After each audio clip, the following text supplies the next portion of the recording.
अस्सलामुअलैकुम। आज हम बात करेंगे कि मिड टर्म एग्ज़ाम कैसे रीशेड्यूल किए जा सकते हैं। अगर किसी स्टूडेंट के पेपर मिस हो गए हैं किसी भी वजह से, तो वो अपने पेपर दोबारा दे सकता है, मींस रीशेड्यूल करवा सकता है। रीशेड्यूल करवाने की लास्ट डेट है 28 जनवरी। 28 जनवरी से पहले पहले आप अपना जो पेपर है वो रीशेड्यूल करवा सकते हैं। अब इसमें एक बात ये बता दूं कि जिस बच्चे ने पेपर दे दिया है वो रीशेड्यूल नहीं करवा सकता। रीशेड्यूल वही करवा सकता है जिसका पेपर मिस हो गया है किसी भी वजह से। वो पहुंच नहीं सका, लेट हो गया, या उसने डेट शीट नहीं बना सका, या किसी भी वजह से उसका पेपर मिस हो गया, तो वो रीशेड्यूल करवा सकता है। अगर वो लोकल स्टूडेंट है, लोकल स्टूडेंट मैंने पाकिस्तान में रहने वाला स्टूडेंट, एक होता है ओवरसीज स्टूडेंट। ओवरसीज स्टूडेंट की अभी मैं बात नहीं कर रहा, पहले मैं पाकिस्तान के स्टूडेंट की बात कर रहा हूँ। अगर वो पाकिस्तान का स्टूडेंट है और वो वर्चुअल यूनिवर्सिटी में अपने पेपर रीशेड्यूल करवा रहा है, तो फीस क्या होगी? 2000 रुपये एक पेपर की फीस होगी। एक बच्चा अपने जितने भी सब्जेक्ट रीशेड्यूल करवाएगा, फी पेपर 2000 रुपये उसको फीस देनी होगी।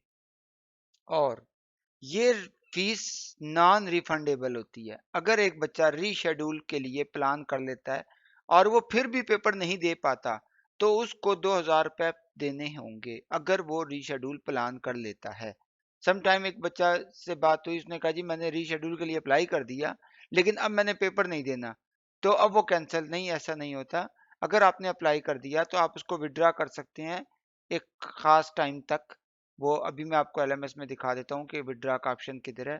लेकिन अगर आपका 28 जनवरी गुजर गई और उसके बाद भी आपने पेपर ना दिया, तो आपको 2000 रुपये जो आपने रीशेड्यूल फी पेपर के किए थे वो देने होंगे, चाहे आप पेपर दें या ना दें, क्योंकि ये नॉन रिफंडेबल होती है फीस।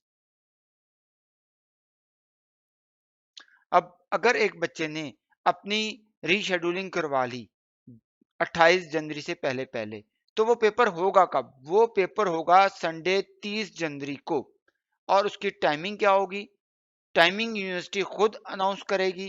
datesheet.vu.edu के ऊपर आपकी डेट शीट के नीचे वो सब्जेक्ट ऐड हो जाएगा और उसकी टाइमिंग भी शो हो जाएगी और उसका सेंटर भी शो हो जाएगा। सिटी आप सेलेक्ट करेंगे जब आप प्लान कर रहे होंगे रीस्केजुलिंग, तो आप अपना सिटी सिलेक्ट करेंगे। अभी मैं आपको बताता हूँ कि आपने कैसे अपनी डेट शीट को रीशेड्यूल करवाना है।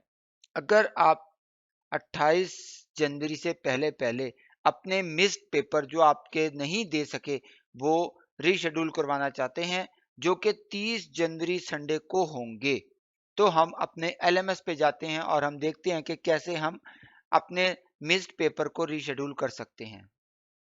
जब आप अपना एलएमएस ओपन करते हैं, तो वहां पर एक ऑप्शन आती है स्टूडेंट सर्विसेज। जब हम स्टूडेंट सर्विसेज पर क्लिक करते हैं, तो वहां पर एग्जामिनेशन डिपार्टमेंट में आपको एक ऑप्शन मिलेगा रीशेड्यूलिंग ऑफ पेपर। ये वाला, ये अप्लाई फॉर रीशेड्यूलिंग। एक रीचेकिंग है, रीचेकिंग में नहीं जाना आपने, रीशेड्यूलिंग में जाना है। जब हम रीशेड्यूलिंग पर क्लिक करते हैं, जब हम रीशेड्यूलिंग पर क्लिक करते हैं, तो यहाँ पर आपका वो सब्जेक्ट जो आपका मिस हो गया था वो शो हो जाता है। और यहाँ पर एक टिक सा होता है जो आपने सिटी अपना सिलेक्ट करना है। इस बच्चे ने अपना सिटी सिलेक्ट किया, गुजरांवाला, और यहाँ पर एक्शन के ऊपर टिक करके और उसको सबमिट कर देना होता है। जो ही आप सबमिट करते हैं तो आपके अकाउंट बुक में 2000 का चलान फॉर्म आ जाता है और वो आपने पे करना होता है। वो आप बेशक पेपर के बाद भी पे कर सकते हैं। 30 जनवरी को, सॉरी 30 जनवरी को आपका ये पेपर प्लान हो गया। टाइम इसकी और इसका सेंटर वो यूनिवर्सिटी अलॉट करेगी। लेकिन आपने जो बताया वो अपना सिटी बताया कि मैं इस सिटी में करना चाहता हूं, और डेट यूनिवर्सिटी ने बता दी कि 30 जनवरी को होगा। अगर आपके एक से ज्यादा सब्जेक्ट हैं, तो वो सारे के सारे एक ही दिन में होंगे पेपर, यानी कि 30 जनवरी को। आपके एक से ज्यादा सब्जेक्ट हैं, आपने अपना सिटी सेलेक्ट कर लिया कि मैं इस सिटी में पेपर दूंगा, और फी पेपर 2000 रुपये आप फीस होगी आपकी, और आप पेपर दे सकते हैं। एक ही दिन में आपके ये सारे पेपर होंगे। अगर आपने ये रीशेड्यूल कर लिया और आप कहते हैं नहीं मैं 4 नहीं दे सकता, मैं 2 दे सकता हूं, तो यहाँ पर आप अपने रिक्वेस्ट को विड्रॉ भी कर सकते हैं एक्सेप्ट होने से पहले। तो आप अपने मिस्ड पेपर जो कि मिड टर्म के नहीं दिए आपने, वो आप अब भी दे सकते हैं। क्या मिड टर्म के पेपर देना लाजमी है? ये एक सवाल और क्यूरी स्टूडेंट अमूमन मेरे से पूछते हैं। जी, मिड टर्म के पेपर देना लाजमी है। क्योंकि इसकी वेटेज बहुत ज्यादा है, तो अगर आप इसमें जितने भी नंबर ऑब्टेन करते हैं उसकी परसेंटेज आगे काउंट होती है। अगर आप इसमें अटेम्प्ट ही नहीं करते, अपीयर ही नहीं होते, 0 नंबर आपके जाते हैं, तो फाइनल में अगर आपने फुल बटा फुल नंबर भी ले लिए, जो कि नामुमकिन है, लेकिन फिर भी चूंकि मिड के नंबर आपको 0 आए हुए हैं, तो आपकी वेटेज बन ही नहीं पाती पास होने की। लिहाजा मिड में आपने अपीयर होना लाजमी है। जितने भी नंबर आपके ऑब्टेन आए, आपकी वेटेज उसने उसी हिसाब से बनेगी। तो लिहाजा मेरी ये आपको सजेशन है कि आप अपने मिड पेपर किसी भी वजह से अगर आपके मिस हो गए हैं, तो आप अपने मिड पेपर रीस्केजुलिंग करवा सकते हैं। और दोबारा मैं इसको रिवाइज कर दूं कि स्टूडेंट सर्विसेज में जब आप जाते हैं, तो स्टूडेंट सर्विसेज में ये ऑप्शन आ रही है, रीस्केजुलिंग ऑफ पेपर, ए ये वाली।